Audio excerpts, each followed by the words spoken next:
What is up, Ramley? Welcome to another Clash of the Horns recap of the preseason game against the Cowboys in Hawaii. So that was actually pretty cool to see. They said that the game was already sold out 24 hours after tickets were sold, and I know some of the Rams fans that follow me on Twitter or on YouTube actually went to that game. So hopefully you guys took pictures, or if you guys had video, you guys can put it up on YouTube, and I'll make sure I forward that to everybody. But this game was actually pretty exciting. Some of the stars that I saw, and I'm going to give the MVP award, the guy that I saw most in these highlights and this game in general, was the future golden child for the Rams. But he hasn't been playing much because of the fact of him being hurt and all. But it was Ogbo Okoronkwo. To me, he shined more than most players on the Rams. I think he got a sack. He got like 2 holding calls that would probably in the sack, and he deflected a pass down the middle. He was just a pain in the ass for the Cowboys to handle.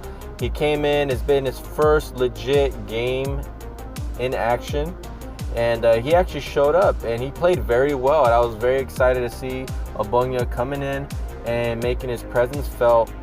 To me, he was a second round talent last draft. But the fact that he, had a foot injury that kept kind of keeping him sidelined, especially would not allow him to practice. And then eventually this season, that you would see him more in training camp. And I think there was a little bit of urgency, because he kind of felt like if you don't come and at least play, at least show what you have, there's a good chance that he would have been cut. And gladly he came in and started making plays. And that's something that, as a Rams fan, you should be very excited about. Because if anybody's, he might be the future of the Rams edge rushing position. We don't know that yet, because we don't know how long Clay Matthews will be on the Rams and Dante Fowler. I think Clay is a 1-year deal, and so is Dante Fowler. So let's see how he does when he gets his chances to come in and becomes a pain in the ass. And one thing that he is a physical freak. Dude is built like a tank, but his speed isn't the greatest, but he has good strength. He's got good edge rushing moves. So he made his presence felt this game, and I give him the MVP award. A lot of people were excited to see how Taylor Rapp played, and he always plays good. He's probably the most consistent rookie we have that comes in, does his job well, is great in coverage, can stop players from converting a third down and long, or third down and short. He's good. He's overall talented. We saw a little bit more of Darrell Henderson, who came in, and you saw, I think his first play was actually a catch for like 15 to 20 yards, and he was going against the Cowboys starters. That's one thing. The Cowboys actually played a lot of their starters in this game, and I don't dock them points for that, but they were going against the Rams second stringers, and we were doing a pretty good job moving the ball down the field with Blake Bortles, who's actually, to me, growing on me. And he does well, but then the receivers can't catch for crap, so that makes him look bad. But he puts the ball where it needs to be, and he did. And Mike Thomas dropped the pass, but then he gets another one. Mike Thomas, the wide receiver we had since I think 2016.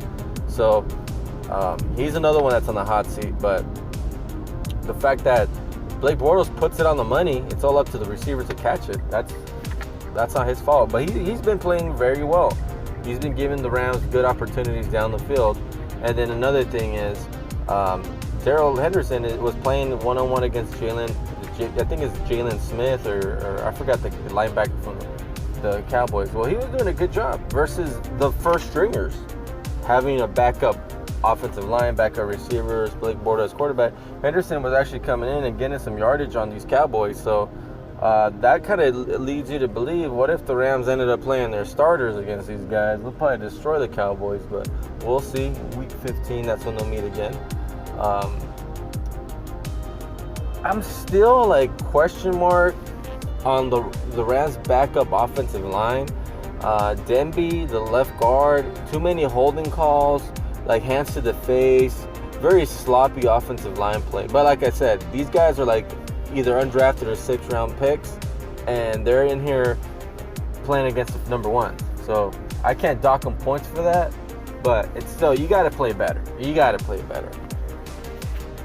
There's a receiver that I don't really know much about, but his name is Webster. I think his last name is Webster. And he came in and made some really decent plays. He came in hot, and he made his presence be felt. And that's something I really enjoyed. Now, some of the ugly stuff, the Rams' offensive line, backup offensive line, was straight trash and sloppy. Like delay of game, holding, just too much crap like that. I'm pretty sure some of these guys won't be back.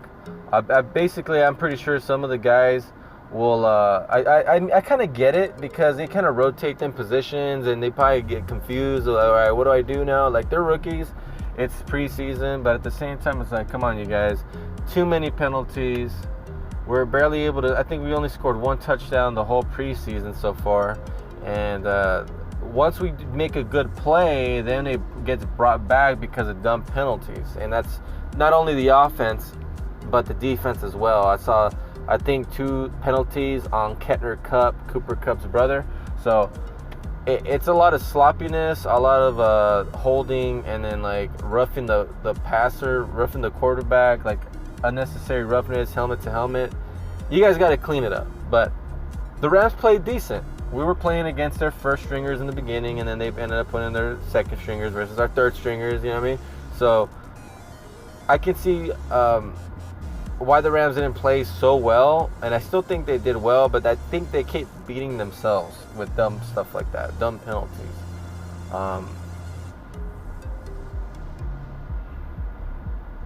But the atmosphere looked very good versus the Cowboys in this preseason game. A lot of fans out there, a lot of Cowboys and Rams fans. I think this is the first time they had a preseason game, if I'm not mistaken, since the 70s or 80s. That's what I heard on the broadcast, but I think usually it's the Pro Bowl over there, but this time it was a preseason game. So that's actually pretty neat. Like I said, if you Rams fans are interested, you guys just let me know, and I will forward your link to your channel, and I will put, your guys' I'll give you guys a shout out for if you guys have like at the game footage and stuff, just to help you guys out, get more subscribers. People have done that for me, so I want to do it for other people. I think the solid starters so far in the last 2 preseason games, the solid players right now in the preseason, I'm going to have to say it's Taylor Rapp, Henderson. Micah Kiser was doing good, but he had a pectoral injury. I think he must have tackled somebody, and he might have had a strain or stretch or maybe a tore in his pec muscle, which is not good if you're a linebacker, because you need those pecs to tackle. So that's a question mark whether or not Kiser will be fine enough to play, but he was actually playing very well. That dude from Last Chance University, I keep forgetting his name, but he's from Texas Tech, I do believe, and he actually has been playing very well. Wide receivers, Kadero Hodge was in there, but I mean, you haven't really seen much flash from him. There's not a lot of flash coming from him. But there's this guy, I think he played from Georgia. He was an inside linebacker / outside linebacker. His name is Natrez Patrick. He's actually been shining right now. He's one of those guys out of nowhere that's come in here and sacked quarterbacks and pressured quarterbacks, got in their face, and that's what we need. And he's actually been playing very, very well.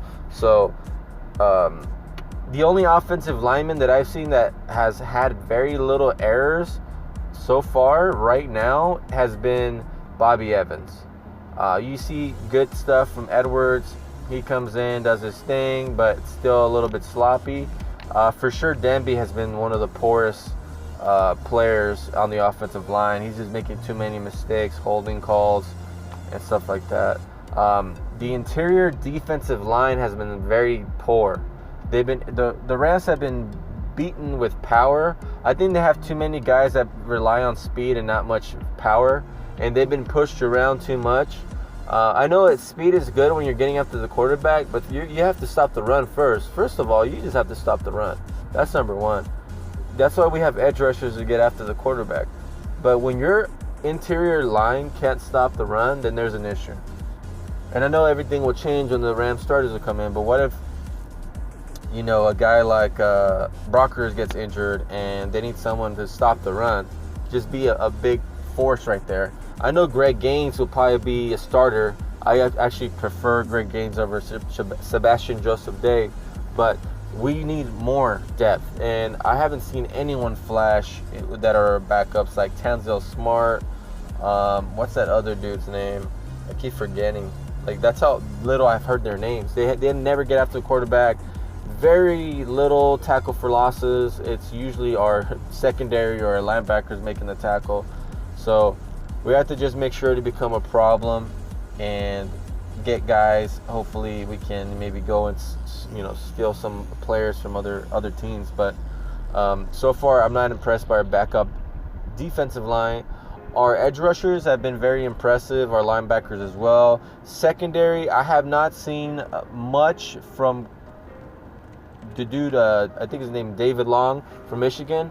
He's deflected many passes, but he hasn't gotten beaten deep. I think there's only been one time, but that was against the Raiders. But against the Cowboys, I didn't see him get beat that much. They didn't really throw his way, which is one thing that kind of shows like, okay, this guy can cover, but can he make plays? When the quarterbacks test him, can he go and get that interception? He's got deflections, but he hasn't gotten an interception. Marquis Christian's been in the game, but that guy's been on the team for a while. So I think usually right now the main competitions are inside linebacker to see who might get that position next to Corey Littleton. For right now, it was Micah Kaiser, but he's injured. So then that leads Kettner Cup, that dude from Last Chance University, Bryce Hager, I think that's his name, and then that Patrick guy from Georgia. Those are like the guys that are competing for the interior linebacker roles. And then Natrez Patrick can actually do he's a decent edge rusher, so he's able to do that as well. And he was starting at Georgia, I do believe, or came in as a backup, but it's still a solid player from a big college that could probably play fairly well. So the Rams have shown that they've been improving and shown improvement, but they haven't really scored much. And as a defense, they've done well because they're physical. I'll give them that. I give Wade Phillips credit for creating a physical defense, but not many things going on other than that. And I did see that they had a one interception this game, but then they gave it back right after that. So it was like back-to-back interceptions. But either way, you guys, let me know what you think. I actually feel like the Rams are really good. Hopefully they can start off hot against the Panthers. Obviously, I'm going to be making more videos. I'm thinking about making another video after this, talking about Bonyao Koronko and his first game back. But I don't feel scared about the Rams losing a step, not going into the preseason. I'd rather have them kind of take the rust off versus the Panthers. They play well together. They know each other. They've been playing together all training camp. And they've been playing against the Chargers. They've been playing against the Raiders. So they've been competing, and they've gone against the ones. Now, they're going to go and compete against each other, which is still good because the Rams still have pretty good depth. And you kind of get a picture of who's playing at what position as a backup. But I don't feel scared that they'll start off slow. They'll take the rust off, I think, the first half. And then they'll come blazing really, really, really fast against the Panthers like they did against the Raiders last season. So hopefully you guys liked the video. Leave a like, leave a share, leave a comment, and like always, you guys, please subscribe if you haven't.